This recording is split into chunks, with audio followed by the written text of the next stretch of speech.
Hey everybody, I hope y'all are doing well on this fine Saturday evening.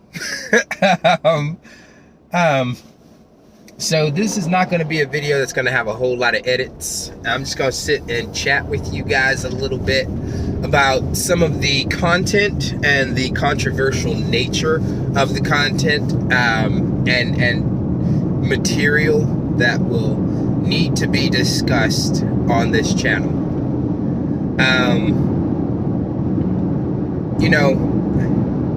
Probably a really good analogy to what I'm about to say is, as a dog trainer and behavior therapist, part of my job is being able to go and walk into a yard with somebody's dog that probably just tried to kill somebody. And it's a very serious work.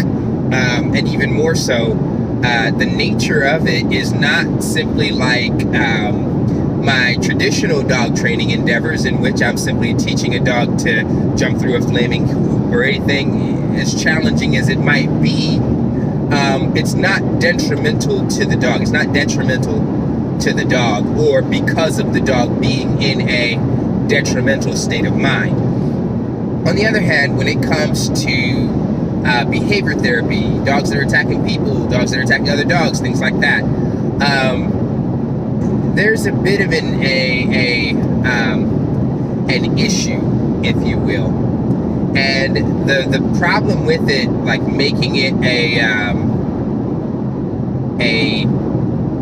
walk the walk and talk the talk sort of thing, is that the dogs suffer greatly in those states of mind. And unfortunately, while it's easy enough to make obedience competitions in which you have your dog show the mettle of the dog and the mettle of the owner in their capacity to obey and complete these challenging obedience routines and stuff like that, or competition and things that require it. Herding dogs can be tested with their herding, things like that. When I make a statement as a dog behavior therapist, I can say something, for instance, that sounds outlandish. Hi, my name is Corey. I have worked with dogs that have rabies before. I have worked with rabies, and I can tell you from experience a couple of things. One, I've never gotten bitten by a rabid animal. And the reason why, I think, is God's grace, but God's grace through an education that taught me how to work with a dog as a dog first, not as a breed. I learned how to deal with the animal first, primarily. I was able to resolve that situation. I didn't get bit. I was able to save quite a few people from getting bit and attacked and stuff like that. I actually saved a guy that was mid-attack from being bitten, so it ended up working out quite nicely in that regard. Now, while the outcome was great, and it might sound a bit ridiculous even, how can anybody survive dealing with a rabid animal, not getting bit, unrestrained rabid animal, yada yada yada, and you say you won't get bit? Well, here's the deal. I can tell you that, but it's just one of those things.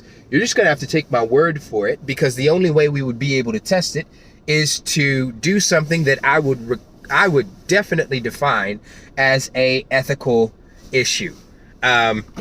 See, again, if I say I can train a shepherd dog, that's simple enough. We go get a shepherd dog and we see if I can teach it to herd. It's simple.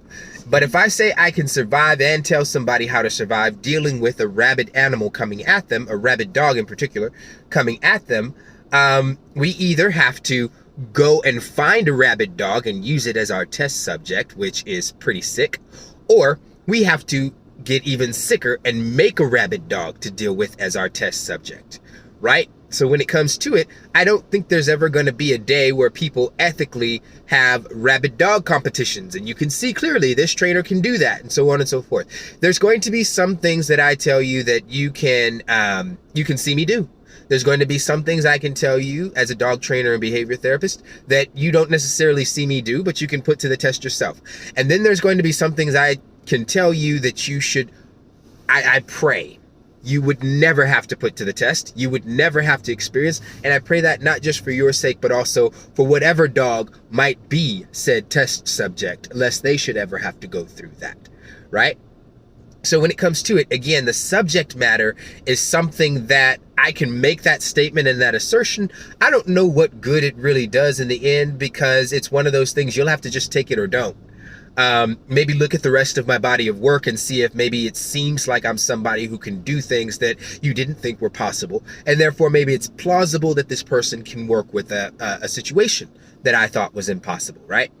But what we're not going to do is go play around with rabid dogs. That's a breach of ethics, in my opinion. Especially when it's less about actually helping the animals and helping the people to understand how to work with these, saving lives with people and animals, and it's more about just tooting my own horn and being able to say, see, I told you I could do it, you know. That's not going to happen. And I think it's something that's understandable, right? We're talking about rabies, and the same thing is true with most of the extreme or things that are considered extreme in dog behavior, dogs that attack people, stuff like that. Again, you'll see an obedience competition, but you're not gonna see a behavior therapist competition, because again, you in so doing create a market and necessity for dogs that need behavior therapy. I mean, you might have a whole bunch of qualified behavior therapists. You can start by pulling dogs out of shelters that need behavior therapy and using them to make the trials, right? But eventually those dogs will be trained and or run out. And then what are you going to do? Well, if you're going to keep your trials going and keep demonstrating this, you leave open the possibility that somebody might be serving this well by creating or allowing these sorts of dogs, or should I say rather these sorts of behavior issues in dogs for the sake of these trials. And before we get too far into whether or not that would actually happen, I think if we look into history, we can see enough of human nature demonstrates that. So, getting back to what I'm talking about on this channel, let's be clear. We're talking about a fighting breed. We're talking about the Tosa Inu. This is a controversial subject. This is a controversial matter. And every other breed on the planet has another purpose. As we will get into this, the one that is brought up time and time again, and you're going to see it brought up in the comments on this video, on every video, somebody's going to talk about a pit bull, right? Even the pit bull was not a fighting breed. It was never created to be a fighting breed. The pit bull is a bull baiting breed. There are very specific circumstances there. There are very specific things there that are very different from what you would encounter in a dog fighting ring.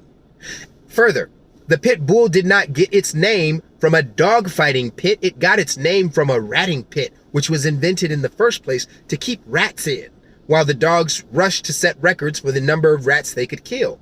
Now, some of you may know this already, some of you may not, but I'm trying to build a point off of it. It's not just stating stats. The pit bull went from the ratting pit to a split. Very few were used for dog fighting compared to how many were used for hunting and farm work and nanny work. I mean, quite frankly, I know to this day there's still quite enough people of the generation that was raised by pit bulls. And if you're watching this video, please make a comment, talk about it, because I know y'all are out there. I know y'all have a pit bull. Your grandpa had it, your mama had it, your daddy had it. Somebody had a pit bull that practically raised you, went with you on all your adventures. That was the farm dog, the house dog, the pet.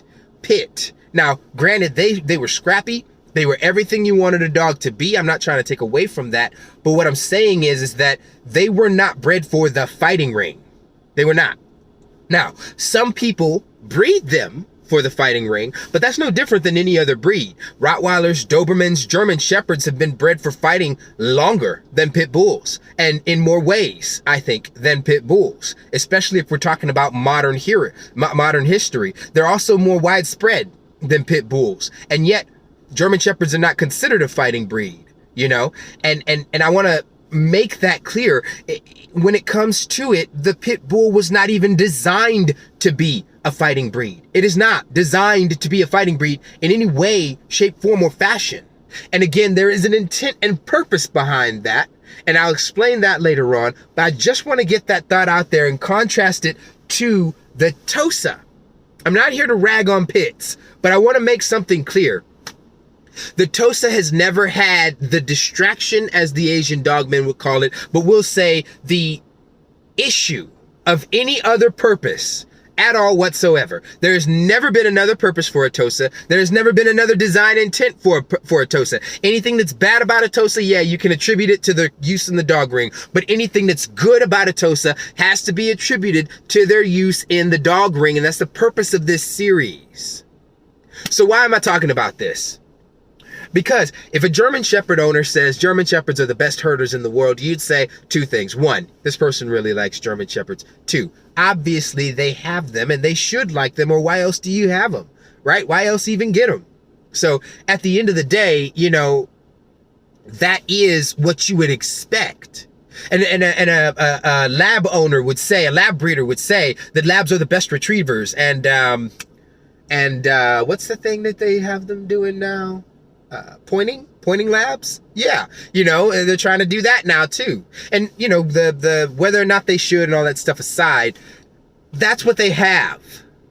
Now, let's go to some of the fighting breeds.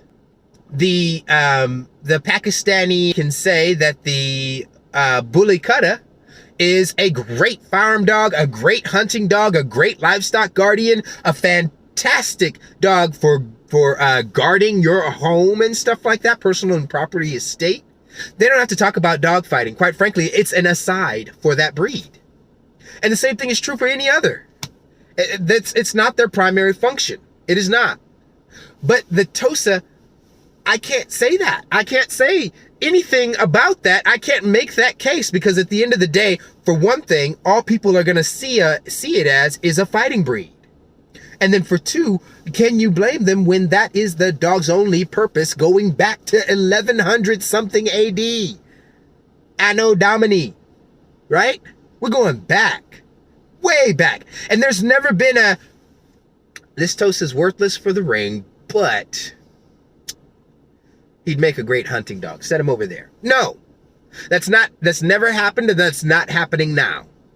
In Japan, that is it. And in Korea, as far as the Tosa is concerned, there is another purpose that some people have been using them for over there. Yes, dog meat. Yes, but that is not a widely regarded or understood purpose for any dog, much less this breed. It is not something that is expected. It is not something that is desired. It's certainly not something that they are bred for, even on the dog meat farms. So, when it comes to it, the Tosa has been designed for fighting in every way. Their size, their coat length, the preference for red is there as far as coat color, but it's not something that they actively breed for. If a good fighting dog happens to be red, then great. And a lot of people thought that it had to do with the national color of Japan and yada. No, doesn't have anything to do with that. It has to do with the fact that a white dog is going to show more blood, a red dog will not. That's it. Practical, pragmatic, shouldn't be a surprise. And again, at the end of the day, that is their one metric. So when I, as a Tosa fan, say, Tosas are the best fighters in the world, half of you want to say this arrogant jerk needs to shut his mouth and go somewhere else. And then the other half of you say this horrible, atrocious dog fighting lover needs to be, I want his head on a silver platter in front of me. He's the worst kind of scum on the planet. And it should not be seen that way. It should not be seen as a problem to say that a dog that was designed for its original intent and purpose did that. Regardless as to whether or not you agree that it should have been used for that purpose, you can say they were good at it. You can say they were the best at it. You can say that. And if you can start with that, you can begin to make the case for why they can be used for other things. But if you can't start with that, then what are you building on? What are you even talking about? As we get into this very controversial, very nuanced topic and subject matter on this channel, I want to be clear and say that I'm not here to advocate for dog fighting, especially not any of the nonsense that's happening out here in the West. No. I can respect Japanese culture, from the sumo to the sumo dog. I can respect their beliefs in Shinto. I can respect all of that, but I'm not here to advocate for dog fighting. I am here to advocate for fighting dogs. And part of that means we're going to have to talk about some stuff that's very controversial, and it might lose you. I might lose some people who say, I can't believe he said that. I can't believe he didn't condemn that dog. I can't believe he doesn't hate this breed or that breed. I don't. I love dogs. I'm not going to call a dog trash. I'm not going to call a breed trash. I'm not going to trash a breed. But I am going to talk serious about one. I am going to talk objectively about them. And I think that to a certain extent, that's part of the way you tell I love the dogs. I can speak honestly and objectively about them. When it comes to it, what I am going to do on this channel is make the case for the Tosa being the best in its original use and intent. I'm going to make the case for that, and then tie that into, I'm going to tell you where this is going, tie that into the possible futures for the breed and how we can do differently, even better. Even better. But I got to make that first case first. What I'm not going to do is get into a competition about belt buckle size comparing and trying to figure out who's got the bigger, better, badder, or anything like that. I will tell you objective information, but we're not, just the same as I'm not going to sit around here and create rabid dogs just so I can make a new video to show you how to work with a rabid animal. We're not going to get too far into the world of dog fighting itself. If you want to do that, there's plenty of other places to do that, and you feel free to do so. And as a matter of fact, some of the things I say, I know that I'm not going to take the time to demonstrate them. I know that I'm not going to look up video or anything like that that would prove it. The video is out there. If you want to find it, you're welcome to do so, but I'm not going to put it on my channel. I'm not. And I can say that. I can even say that, and I'll try to continue to remember to say that before I make such points, to say, hey, look, this is a point I'm going to demonstrate, and then this is a point I'm not going to demonstrate. You'll either have to take my word for it or go look it up yourself. Again, it's one of those things that it's going to require a lot more subtlety, a lot more nuance, because that is the one measure that this breed has had since virtually eternity past. They're pushing the age of greyhounds, you know. They're pushing the age of the original mastiffs as far as a tradition, which I think is one of the first things that needs to be understood. A lot of people talk about the Tosa as a breed. It is a tradition. It is a ritual. It is a respect and honor thing. And I just want to throw out some stuff because a lot of people really don't understand this breed. They don't. If you really want to understand a Tosa, if you really want to get ahead of this Step Into the Ring series, you want to get ahead of me? I'll tell you how. You want to get ahead of it and figure out where we're going with this and what we're doing and stuff like that. Don't start with Tosas. Start with Shinto. I am a Christian. I need to say that. I believe in God. I believe Jesus came and died and saved me from my sins, and I walk with him every day. But I am telling you, if you want to begin to understand the Tosa, start with Japanese culture. Go back and read and learn about Japanese history, going back to their beliefs in Susanoo and Amaterasu. Go all the way back. All the way back, and then work your way forward historically till you get to the feudal times and you get to the samurai. Read about them, learn about them in great and vivid detail, and then from there move forward with the sumo, which kind of has some overlap in there, but move forward with the sumo. And if you're gonna understand sumo, you need to start with Shinto. But if you really want to get into it, again, just the level, like if you look at sumo, people understand that as much as they understand the Tosa. You look at sumo, you see these two big, huge, overweight guys step into a ring. They probably need a diet. They go and they do what's called a sport that lasts all of about 3 seconds, you know, and the big guys try to push each other out of the ring wearing probably what is the most atrocious sports uniform, so-called, that I've ever seen in my life, right? But if you ever sit, like, I didn't like baseball. I didn't like soccer. until I sat with somebody who was passionate about it and watched a game. All it took was once. And they started explaining things to me and telling me about this is what's going on and that's what's going on and this and that or the other thing. Same thing happened with basketball. Same thing happened with track and field. Same thing happened with football, the sports that I love and participated in. All of that, I needed to sit by somebody who understood it and was passionate about it. And then it caught me on fire. And the same thing is true with sumo. It is based in a religion and a culture that is entirely separate from anything you've ever dealt with in the West. Let me start with that. But these guys are extremely serious athletes, and if you knew what you were looking for, you'd see that there are things that they can do in the first 5 seconds before the match even starts. Just standing in the ring, there are things they do by tradition that the average American, as a matter of fact, the average athlete cannot actually do. They are not in shape to be able to do. And when you look at this through the eyes of somebody who knows what to look for, you're going to see them break it down. There is a name for every single move and strategy in sumo. Every single strategy, every single grip, every single grapple, everything. Like in English, ours are basic descriptions of what this person did. You went left, he went right, right? In Japanese, there is a name for every single strategy, much the same as like chess. There is a name for every strategy in chess. There's a name for every strategy in sumo.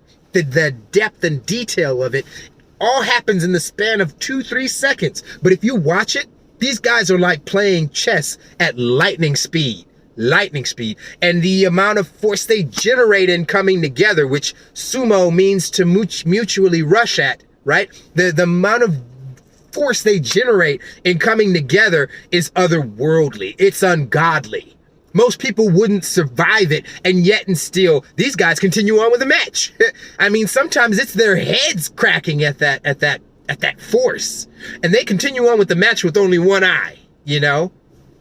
I just want to say, if you begin to understand the culture, understand the history of Japan, understand sumo, understand samurai, understand Shinto. Samurai, we think of samurai as a warrior. We think of Tom Cruise. We think of, what's the name? The Black Samurai, you know, I forget his name, but you think of all these other samurai warriors. With me, I think of Yoshimitsu, right? Because, yeah, 90s kid, right?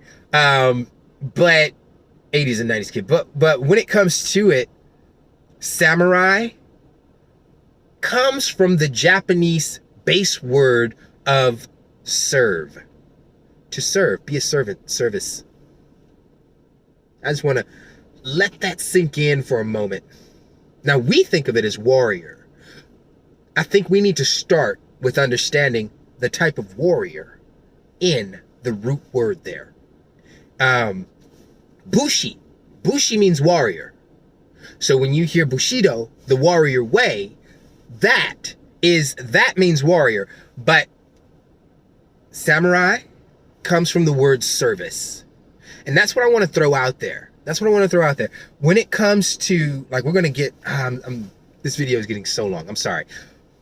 We're going to get into so much of this stuff. We're going to get so deep into this.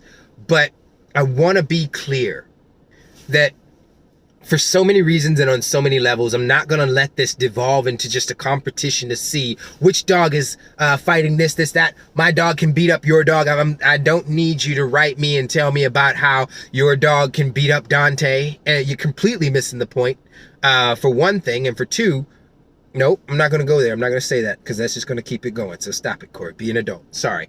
When it comes to it, the point of this is not that. It's understanding a breed. It's understanding a culture, a people, and broadening your horizons. It's beginning to understand, like, so many people come to me and talk about how pit bulls are better or this breed fighting is better.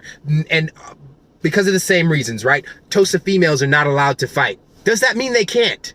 And is there a reason behind it? What is the reason? What does it create? How does it affect the dogs in the breed? Tosa fights and matches in Japan are more about, they're more, how would I put this? They're not about blood, for starters. It's not about blood. It's not about cuts and bruises and stuff like that. It's the average Western dog man would consider it more a wrestling display, an exhibition, than an actual fight. And When in actuality, I think that that's just because they probably would consider sumo an exhibition and then an actual fight, right? They probably consider, like if they were going to sit and talk and be honest about it, they'd probably consider a street fight more of a fight than professional MMA or professional boxing. There's too many rules, right, for boxing. There's too many rules for MMA to be able to call it an actual fight. Right? These guys aren't trying to kill each other. They're not getting them really, really bloody. Maybe a broken nose or cut under the eye or something like that. Some cauliflower ear, but nothing serious. You know, at the end of the day, it's not an actual fight. But if you catch these guys on the street, then it's a real fight because there's no rules and all that other kind of stuff. And again, I just want to say that if you begin to understand the sport, then you begin to understand what's actually being tested, and then you can come to respect it. If you don't understand it, you're going to talk about it based off of what you don't understand and not what you do. And that's going to be the key difference. When you're talking about Tosas, when you're talking about dog sumo in Japan, when you're talking about the fact that Japanese women are not allowed to touch a sumo ring. They're not allowed to come anywhere near it. And sumos themselves are not allowed to wear a kisho muwashi, the big fancy silk garb with the shimanawa rope around them and the shide sticking out and stuff like that. No sumo is allowed to wear that unless they're either ozeki or yokozuna, and mostly yokozuna. That's it. That's it. So the lower sumo ranks aren't allowed to wear that. Women certainly aren't allowed to wear that. They aren't allowed in the ring. They aren't allowed anywhere near it. If they touch it, it's considered impure. And yet somehow, a dog, in a country and a culture that has no great respect for dogs, they don't see pets. They don't see, Fifi, any of that kind of stuff. Yet somehow in this culture, in this country, a dog exists that gets to wear a kisho mawashi and fight in a dojo and even touch the ring that female humans are not allowed to. They get to wear a kisho mawashi that other sumo wrestlers cannot. Human sumo wrestlers cannot wear unless they're ozeki or yokozuna. And yet you find a dog in one. These are the questions we should be asking.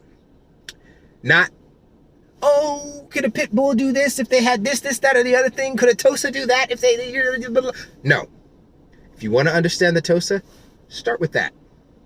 Find me another creature in all of Japanese history that has ever worn a kisho mawashi.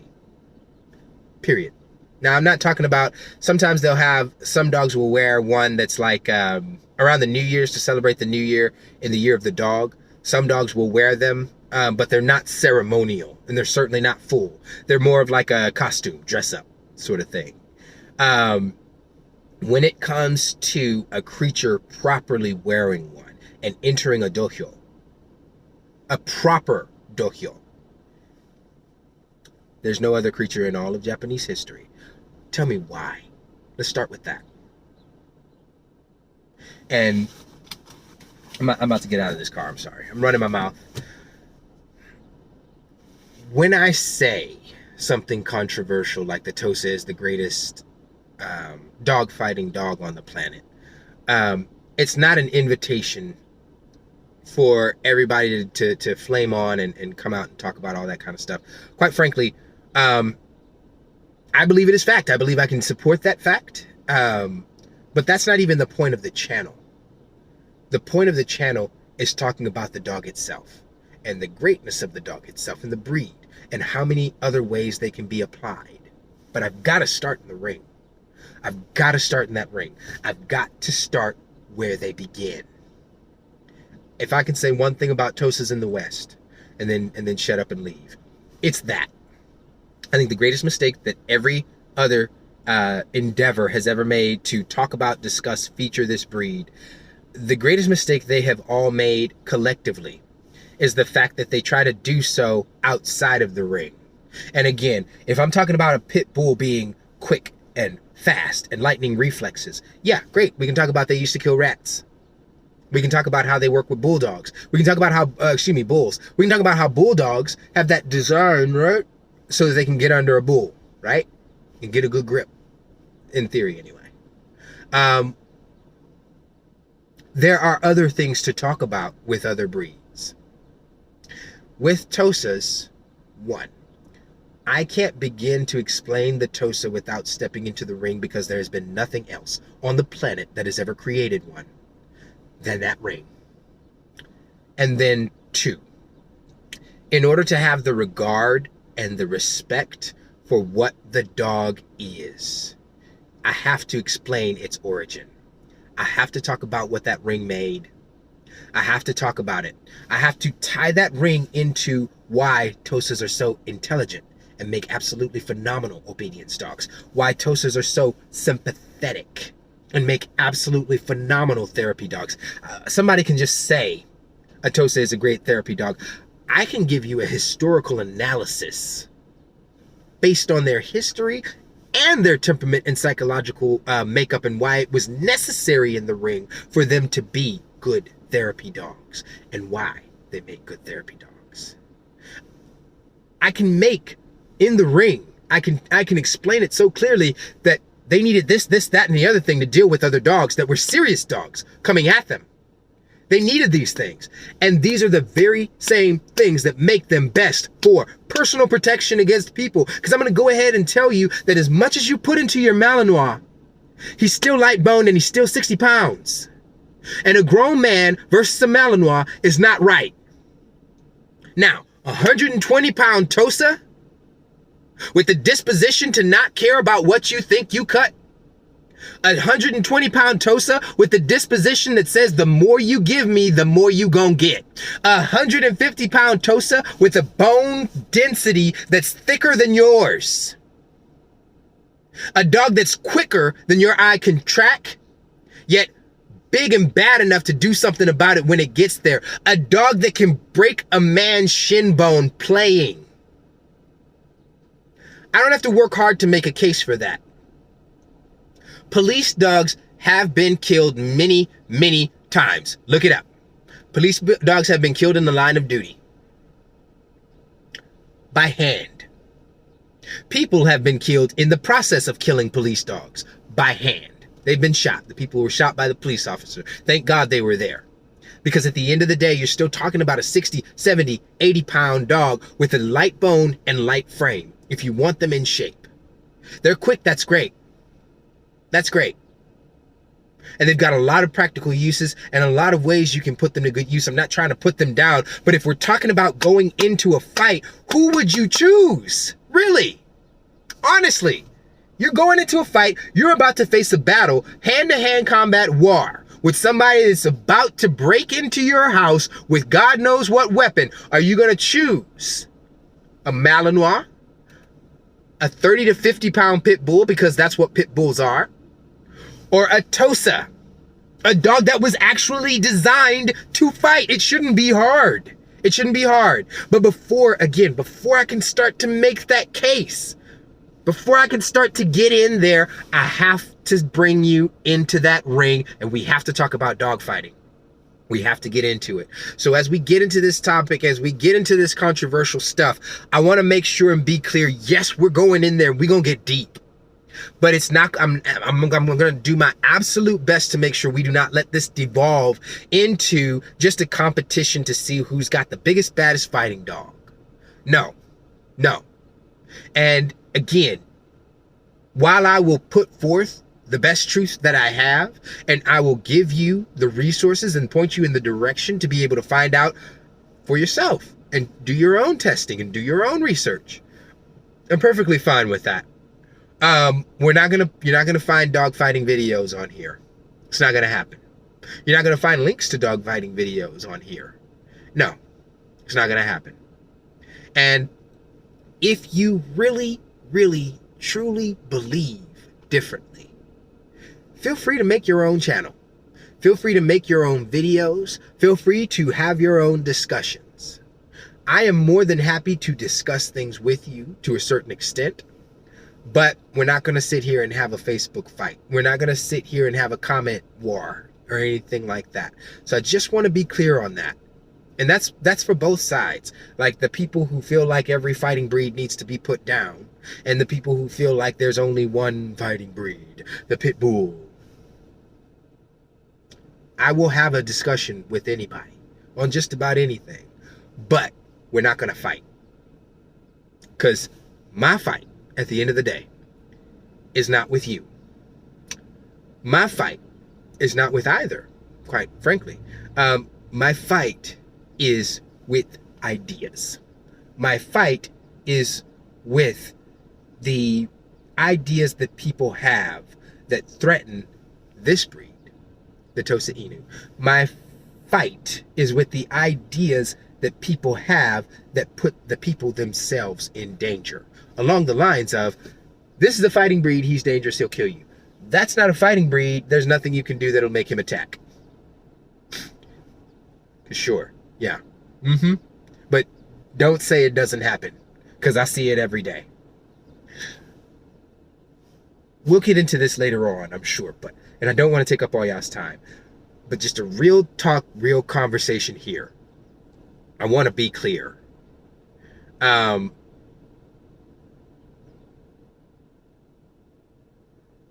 Breed preservation and education and understanding about the Tosa, that's what I want people to have.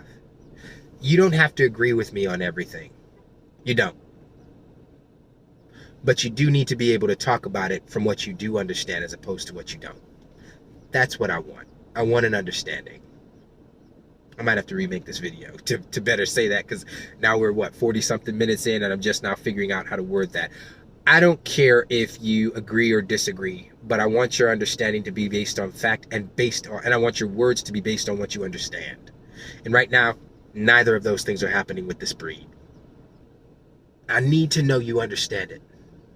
I need to know you see it. I need to know what your standpoint is based on. And right now, I don't see a whole lot of that. And that's what this series is about. That's what this series hopes to correct, to put straight.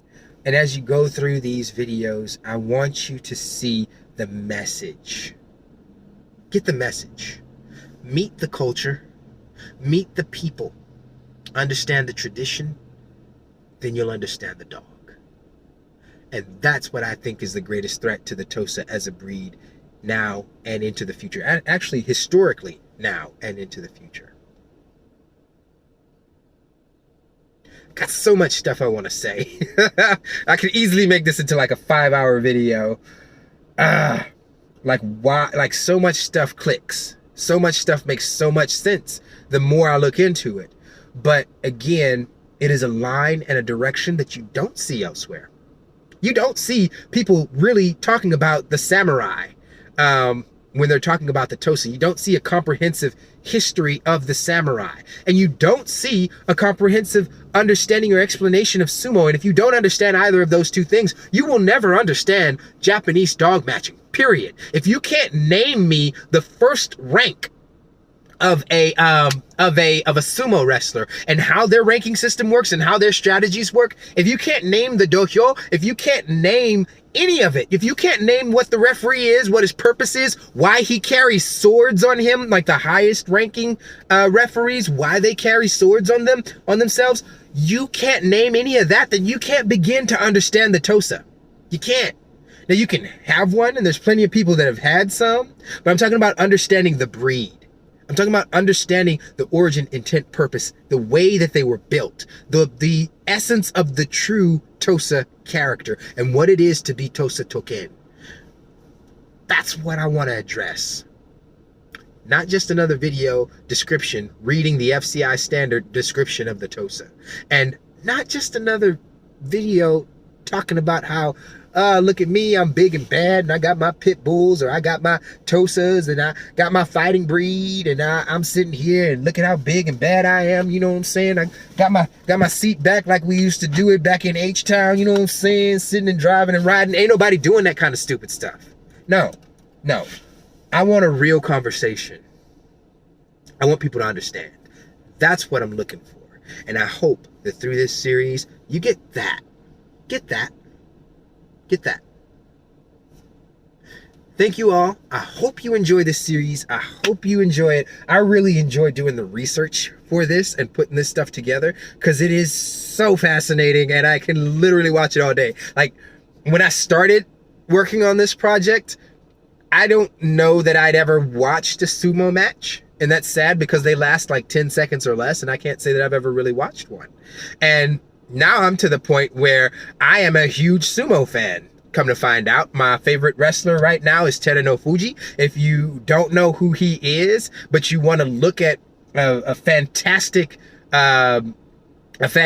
story of rising quickly and then falling to the lowest depths where people would put you out and put you down, and then coming from there all the way back up, working over years to get back up to the level of Yokozuna, the 74th Yokozuna in history, mind you, despite that this goes all the way back thousands of years, right? So he's only the 74th Yokozuna. Only the 74th. But he got there. He got there. And I'm talking about, I'm sitting here, I'm feeling like I'm tired and I need to take a rest, and I've been working on this series and updating our website and all this stuff, and how am I going to put all these words together? I just made 3 pages that are like 8,000 million words long, and people aren't going to read that and all that stuff. Tosa Inu, he had every reason to quit, and he got back up and he kept going. Look that man up. Look him up. Look him up. Tosa Inu. Oh my goodness. I could go on. There's a lot of them. Oh, there's a lot of them. Oh, there's so much. But we're going to save it. We're going to save it for its time. Everything in due time. For now, just know, comments. I'm open to discussion. I'm open to disagreement. If somebody is making a comment and you can't keep your point the point, and you have to be going ad hominem, that is at the person, if you have to attack somebody else, your comment will be deleted. It doesn't matter if you're attacking me. It doesn't matter if you're attacking somebody else. It doesn't matter if they're actually wrong. So what? I can disagree with somebody without hating them. And somebody can be wrong and I can think they're dead wrong, and I don't have to hate them for it. Neither do you. And if I see that on my channel, if I see that in my comments, I don't care who you are or what you're saying, for or against, up, down, left, right, black, white, doesn't matter. Whoever it is, if I see that, we're getting rid of that, because that's not the point of this. That's not the purpose of it. And I won't let it distract from the point. Thank you guys for watching. And I hope that this made sense. It's just me running my mouth anyway. I'm thirsty. I'm about to go get myself something to drink. And then I got to go get some groceries. Y'all are probably wondering what this is. I got to drop some stuff off at storage. I hope this makes sense. Thank y'all. Thank you guys so very much for checking out our channel, for watching our videos. I hope I wasn't too boring. Thank you for following us or watching us. If you do not already follow us, please follow. If you have not liked this video, please like. And please subscribe, and you'll be able to keep up with the next videos we put out about Tosas. We love what we do here. There'll definitely be more videos.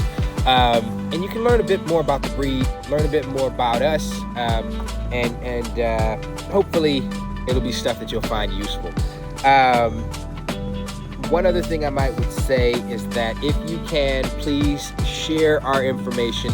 I know a lot of people will say share, share, share. But for us, it's actually more important.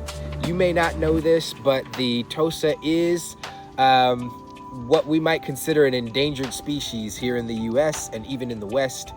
I would say the place that the place that the Tosa is right now is not unlike the place where the pit bull was in the mid-50s throughout the 70s, in that they no longer are used for their original purpose here in the US, thank God. They are not used for their original purpose. So that kind of leaves a vacuum. The breed's notoriety is going down in that vacuum, but what that opens the door for is for bad actors to get a hold of what remaining specimens there are and use them for we'll say, nefarious purposes. And when it comes to it, this is a wonderful breed. We just barely got the pit bull to where it's like 50-50 publicity, right? I'd hate for the Tosa to be the next dog everybody hates. So please share as much as you can. Get the information out there about the breed. It took so long for the pit bull to make a comeback, not because of breeding and responsible breeding practice. No, there's always been people that have been breeding pit bulls responsibly. You know, what it took was having people in their corner, advocates, people who could stand up and say, that's not the way pit bulls act in reality. That's a dog that's been abused. That's a dog that's been mistreated. That's a dog that's been mistrained. And that can happen to any breed, you know? And the more that those people get out there, the more you see the pit bull coming out in a better light, you know? Unfortunately, it's still got a long way to go, but that was the change. And the same thing is true for the Tosa. We need people who are going to get out there and say, hey, look, that behavior right there, that's not a Tosa. This, that, the other thing, that's not Tosa behavior. This is an example of an unfortunate set of circumstances that befell an individual dog. It is not what is to be expected of the breed as a whole. So when it comes to it, I think it's super important that you share, even more than liking and subscribing, which would be awesome. But share so that the information gets out there and more people learn the truth about the Tosa. All of it, not just the fighting past, but where they are today and where they're heading. Hopefully, more people will see this, more people will share, and the information will be out there. Again, you don't necessarily have to want to get a Tosa yourself, but learn about the breed. We need more advocates. Hopefully, some people watching this will find that true and become an advocate for this wonderful, amazing breed. Thank you guys so much for your time. We'll let you go and enjoy your life and let Mr. Dante get on to his kibble for the day.